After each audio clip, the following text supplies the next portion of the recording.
네, 신종 코로나 바이러스 확산에 정치권도 민감하게 반응하고 있습니다. 네, 국회 보건복지위는 긴급 현안 질의를 개최했는데요. 국회 취재기자 연결해 보겠습니다. 정다일 기자.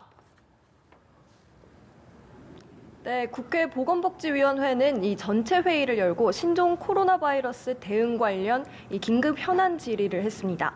이 회의에는 김강립 보건복지부 차관을 비롯해 병역 당국 관계자들이 참석했습니다. 이 김 차관은 이 자리에서 우한에 사는 교민들의 안전을 위해 내일까지 약 700여 명의 교민을 국내로 이송한다고 밝혔는데요.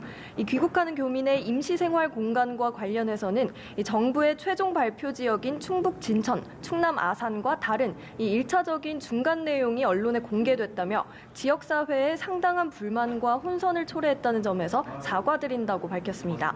이 민주당은 코로나 바이러스 관련 과도한 불신과 우려를 유포하는 행위를 자제해야 한다고 강조했는데요.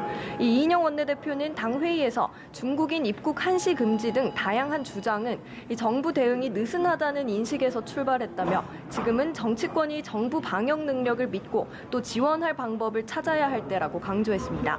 한국당은 중국인 입국을 즉각 중단하고 지난해 신종 코로나 발병 이후 입국한 중국인 관광객도 즉각 강제 송환해야 한다고 주장했습니다. 심재철 원내대표는 오전 회의에서 북한에서도 중국인 입국을 금지했는데 우리 정부는 아직도 결정을 망설이고 있다며 국민 불안과 공포는 아랑곳 없이 중국 눈치 살피기에 급급한 무능하고 무책임한 정권이라고 지적했습니다. 네, 정다혜 기자, 아무리 그래도 총선 열차는 달리고 있고 각 정당의 후보자들도 발걸음이 빨라지고 있죠. 네, 민주당은 15번째 영입 인재를 발표했습니다. 이 15호 인사로는 이모경 전 서울시청 여자 핸드볼팀 감독이 꼽혔습니다. 이 이모경 전 감독은 한국 구기 종목 역사상 최초 여성 감독으로 이 영화 우리 생애 최고의 순간의 실제 주인공이기도 합니다. 앞서 김포를 떠나 경남 양산을 출마 의사를 밝혔던 김두관 의원은 이 출마를 공식 선언했는데요. 김 의원은 국회에서 기자회견을 열고 다시 한번 지역주의의 십자가를 지겠다며 민생과 개혁을 위한 국회, 또 지역주의 극복과 문재인 정부 성공을 위해 제1신의 편안함을 버리겠다고 밝혔습니다.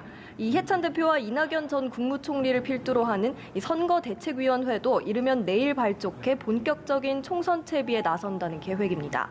이 보수 야권은 혁신통합추진위원회 회의를 열고 보수통합 논의를 이어갔습니다. 혁통위가 1차 통합 결과를 공개하겠다고 밝힌 시한이 내일인데요. 한국당과 새보수당이 신설 합당이냐, 선거 연대냐를 놓고 갈등을 빚고 있어 현재로서는 협상의 돌파구가 열리긴 여의치 않아 보입니다. 황교안 대표와 유승민 의원의 막판 단판 가능성 등 극적인 반전이 이루어질지 주목됩니다. 또 황교안 대표는 당 워크숍에서 보수통합과 관련해 중도층 마음을 가져와야 51%를 얻어 승리할 수 있다고 밝혔는데요. 이 자유우파 진영의 대통합을 거듭 강조하면서 전략적 양보가 필요한 때도 있다고 말했습니다.